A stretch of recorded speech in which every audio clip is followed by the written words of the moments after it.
Four gunmen detained and four firearms seized following shootout and hostage situation in Spalding, Clarendon. Four alleged gunmen were detained following a shootout which left an officer wounded in Spalding, Clarendon.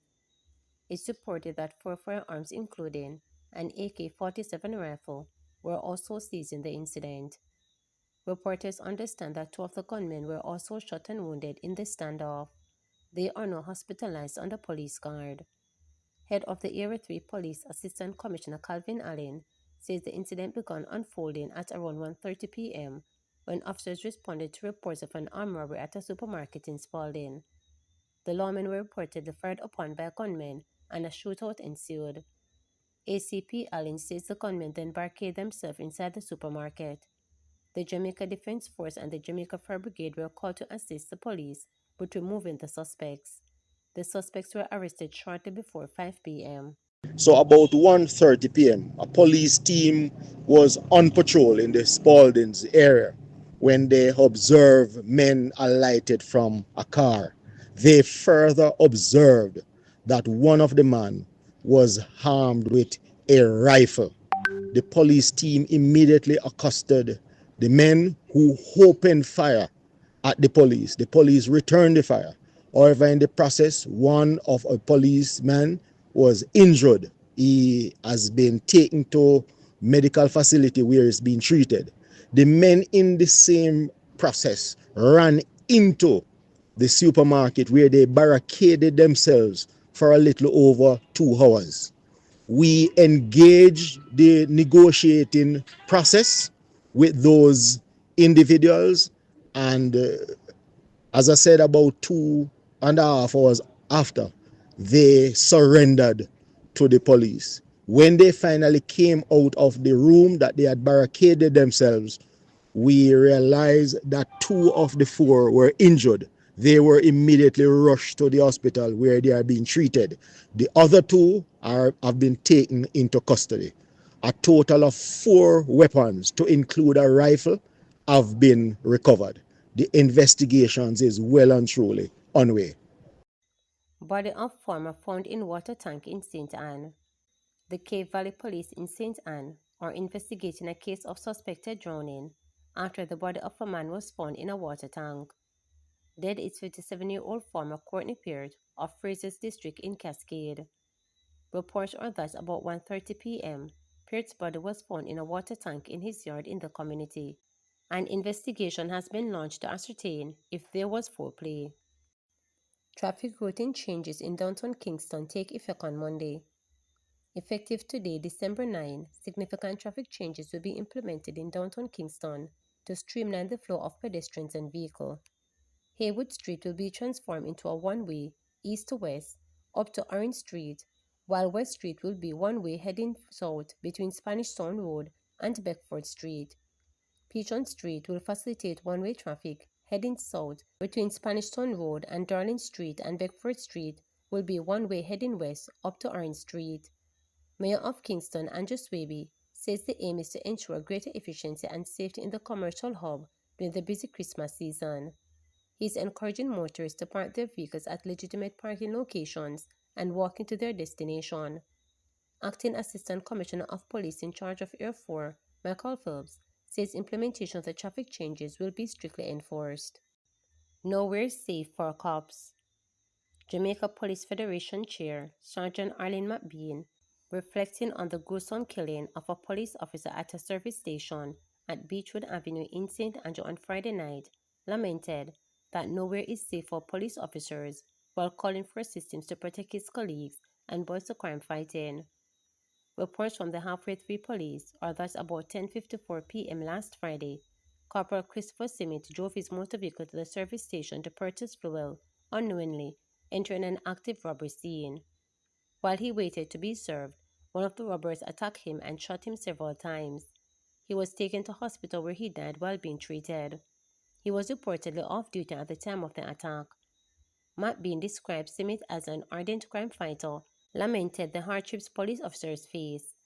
We are attacked when we are on duty. We're attacked when we're off duty. We're attacked when we're at our gate. We are attacked in our homes. We are attacked everywhere. And this is just a sad reality. We need system to counter these things that is happening, stated Matt Bean. It is so hard, and the reality is that with policing, you bid your loved ones goodbye, and you then tell them later, and that later might never come. That has happened in the case of our dear brother Christopher Simmet, she told reporters, extending condolence to his family and friends. The Federation chair said it has been a rough season for members of the Jamaica Constabulary Force who have witnessed a series of attacks. We realize that criminals in Jamaica, they are embodied in this job to tear down the social and moral fabric of the society. As a police federation, we continue to renew the call for different mechanisms and systems that can strengthen what we already have in law enforcement, stated Matt Bean. She further urged police officers to stay alert in their private and public lives, warning that they never know when criminals will strike. Senior Superintendent Michael Phelps, head of the Kingston Western Police Division, in which the 47-year-old Corporal Simmet served at Trenchtown Police Station, described Simmet as a dedicated member who was always on the front line. He had fought many battles and stood tall.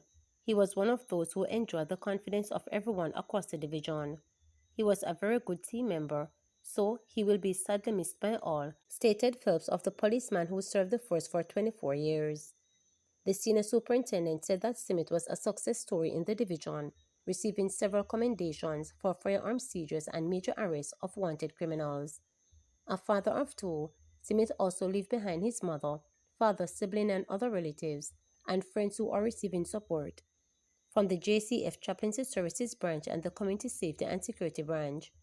An individual in the area where the killing and robbery took place told reporters that Friday's attack was not the first time a robbery has taken place at the service station, but said it was the most gruesome attack that they have heard of at the location.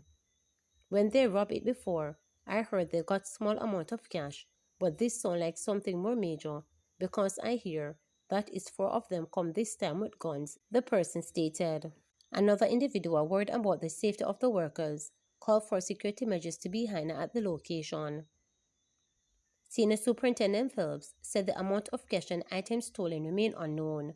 He added that the police have made progress in their investigation but cannot yet share the details. PM happy with preliminary court ruling in IC case, says Mars Dixon. Minister of Education, Skills, Youth and Information, Senator Dr. Dana Mars Dixon, has weighed in on a Supreme Court granting Prime Minister Andrew Holness leave to apply for judicial review of the Integrity Commission IC report on his statutory declarations. Senator Mars Dixon, in fielding questions from reporters during a media interview in St. James on Friday, said that while she doesn't normally speak on non-government matters, she is aware that her boss is pleased with the outcome in court on Friday. I know that he is quite happy, and I think many of us are happy to have seen that the case can be brought forward, and I think that's why you have a judicial system like we have. And it's one that we must celebrate, where anyone who feels there's an issue or there's a matter that can go before the court can do so and be heard, stated Senator Maurice Dixon in a quick response. The Prime Minister, through his lawyers, are of the view that the Commission acted unfairly and unlawfully in its conduct of an investigation into his statutory declarations. As a result, the theme had sought leave to challenge the process engaged by the Commission and its director of the investigations, Kevin Stevenson, on several grounds. In response, the Supreme Court on two important grounds on Friday. Justice Althea Jarrett, who heard the matter in chamber, ruled that the Prime Minister may be allowed to use the Judicial Review Court to challenge the Integrity Commission report and process engaged by Stevenson and his decision to send his report to Parliament for tabling. Besides, the Prime Minister was also granted leave to challenge the Commission's referral of his statutory declarations to the Financial Investigations Division (FID). The first hearing on the matter is scheduled for January 7, 2025. Senator Maurice Dixon noted that while the end result is not known, it is good to see the justice system at work. It's not just about the Prime Minister, it's a good day for justice generally in Jamaica because anyone can go before the court with an issue or anybody that they would like to review, and that's something that's really special about our country.